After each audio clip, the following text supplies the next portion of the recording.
সম্মানিত শ্রোতাবিন্দু, সবাইকে আন্তরিক সালাম। আসসালামু আলাইকুম রহমতুল্লাহি তাআলা ওয়া বারাকাতুহু।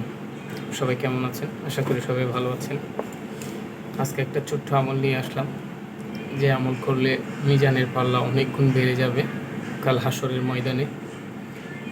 তো আসলে আমাদের প্রিয় নবী তার জীবন যাপনে প্রত্যেকটা কদমে কদমে উম্মতদের জন্য শিক্ষা দিয়ে গেছেন। আমরা তো আসলে গুনাহ ছাড়া কেউ নাই। আমরা প্রতিটা কদমে কদমে গুনায় লিপ্ত থাকি। আমাদের অজান্তে অনেক গুনাহ আমরা করে ফেলি। এই গুনাহ থেকে পরিত্রাণ পাওয়ার জন্য আসলে কিছু ছোট ছোট আমল আছে, যেগুলো করলে আসলে কাল হাসরের ময়দানে আমাদের মিজানের পাল্লা অনেক গুণ বেড়ে যাবে। তো আশা করি সবাই সাথে থাকবেন। তো একদিন আমাদের প্রিয় নবী সকালের সালাত আদায় করার জন্য মসজিদে যাবেন। এই অবস্থায় তিনি তার স্ত্রী আমাদের উম্মুল মুমিনিন জুয়ারিয়া রাদিয়াল্লাহু তাআলা আনহুকে জায়নামাজে বসরত অবস্থায় দেখলেন। আমাদের প্রিয় নবী তিনি সালাত আদায় করার জন্য মসজিদে চলে যাচ্ছেন। অবস্থায় তার স্ত্রী জায়নামাজে বসা অবস্থায়, তো নবী করিম সাল্লাল্লাহু আলাইহি ওয়াসাল্লাম নামাজের জন্য চলে গেলেন।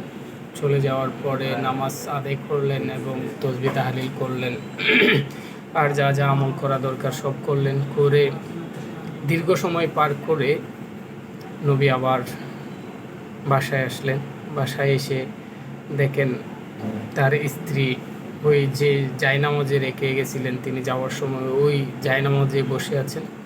তো আমাদের প্রিয় নবী প্রশ্ন করলেন যে, আমি তোমাকে যে অবস্থায় জায়নামাজে রেখে গেছি, তুমি কি এখনও সেই অবস্থায় বসে রয়েছ?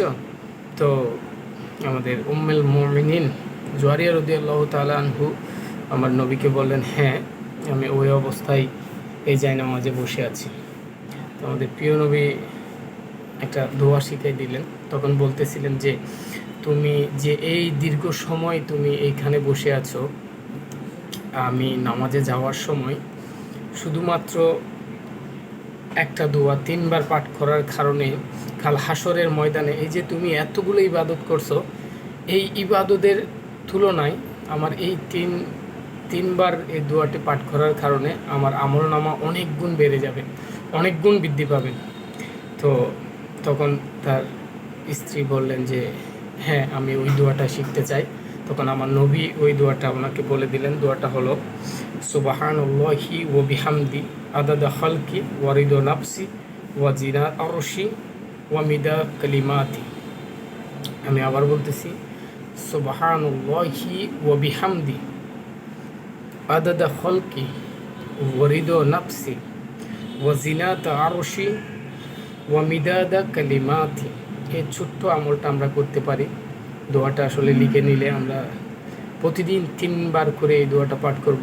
কাল হাসরের ময়দানে মহান আল্লাহ আমাদের মিজানের পাল্লা নেকি অনেক গুণ বাড়ি করে দিবে। তো সবাইকে মোবারক জানিয়ে শেষ করলাম। আসসালামু আলাইকুম ওয়া রাহমাতুল্লাহি তাআলা ওয়া বারাকাতুহু।